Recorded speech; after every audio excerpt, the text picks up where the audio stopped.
Let us discuss service concession arrangement, build, operate, transfer. So in this SCA, as commonly known, there is a contract or an agreement entered into between the government, the national government or other public offices, and a private entity. Okay? The usual or the well-known build, operate, transfer agreement or SCA is with regard to the Skyway projects, the North Luzon Expressway, and other concessions, okay, that provides public service. And in this kind of agreement or arrangement, we can classify these arrangements in terms of the so-called model, okay, or method in recognizing these assets of the operator. It can be classified into three. So first, we can classify this under the financial asset model. Or second, we can classify this under the intangible asset model. Or the third is when or if there is partly considered as financial asset and partly considered as intangible asset. We have here the so-called bifurcation model. Okay, so the operator or the so-called developer, okay, the party who intends to build or construct, okay, an infrastructure project in behalf of the government, okay, may be allowed as a right or as a license to charge the users of this infrastructure.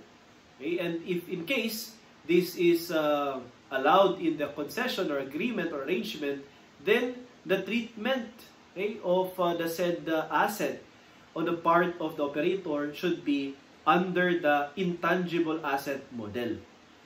But if the arrangement or agreement provides that the government guarantees to pay the said developer or operator, then this asset will be treated as financial asset on the part of the operator. Okay? Otherwise, when the agreement or arrangement provides that partly or portion will be guaranteed by the government and partly or portion will be shouldered by the users or will be charged, okay, on the part of the users, then it will be bifurcation model or method. Okay? Now, in this BOT, an example, the usual example is the construction of expressway. No? Say, for example, the Skyway 3 project, if I'm not mistaken, it is constructed by San Miguel Corp. Okay? And other expressway, no? We have constructed by the MCI, constructed by other construction companies, no? Private. But the grantor is government.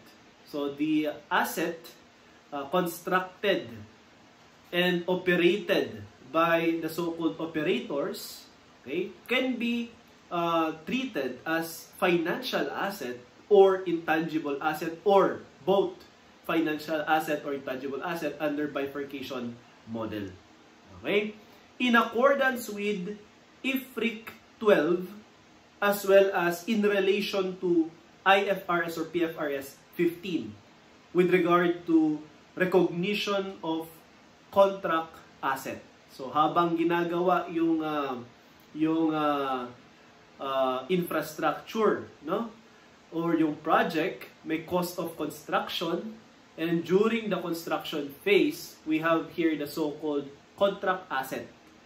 Okay?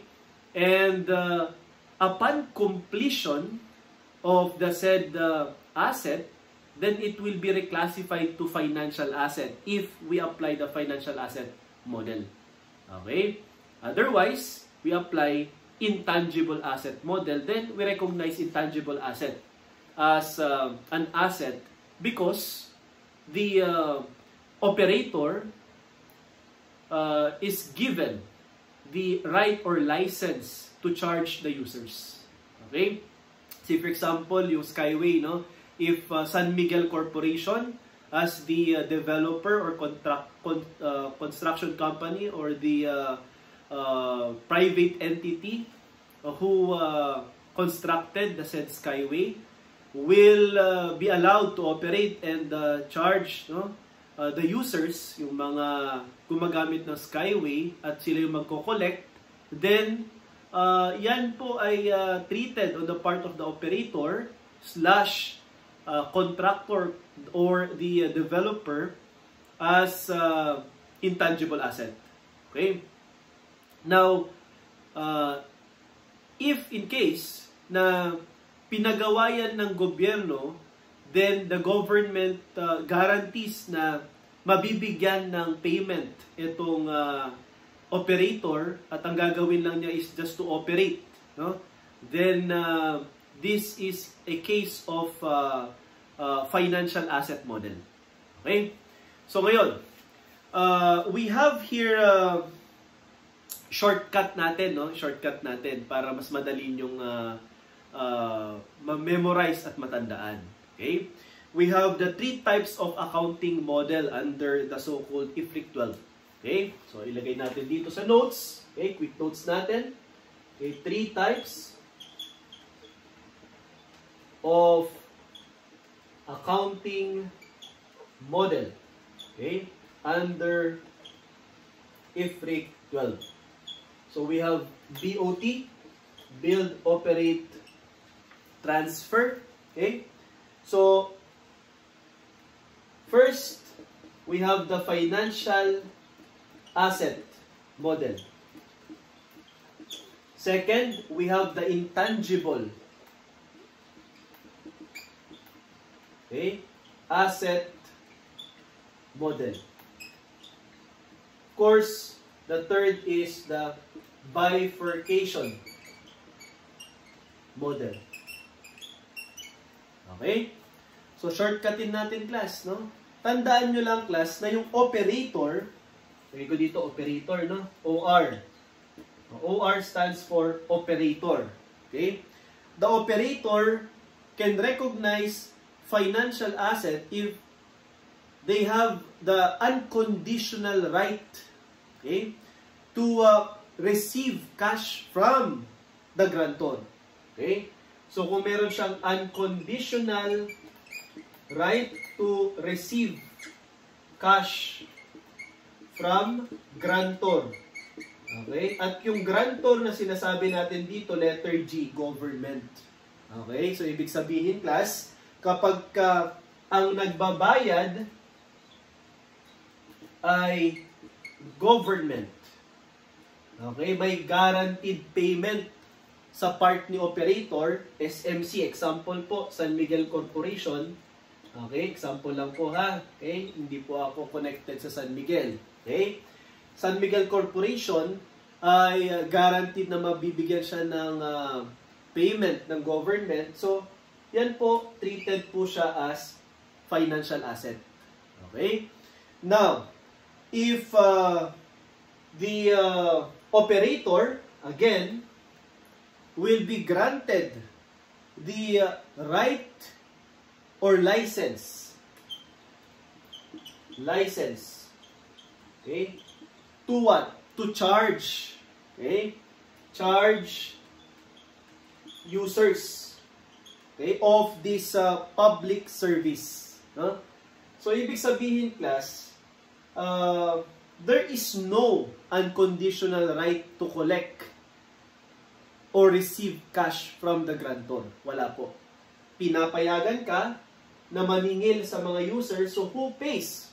Sinong magbabayad? Okay? So, babawiin mo ngayon as operator yung gastos mo doon sa mga china-charge mo sa mga gumagamit niyan. Okay, users. So, users tayo dito. Ito that's our quick notes. No?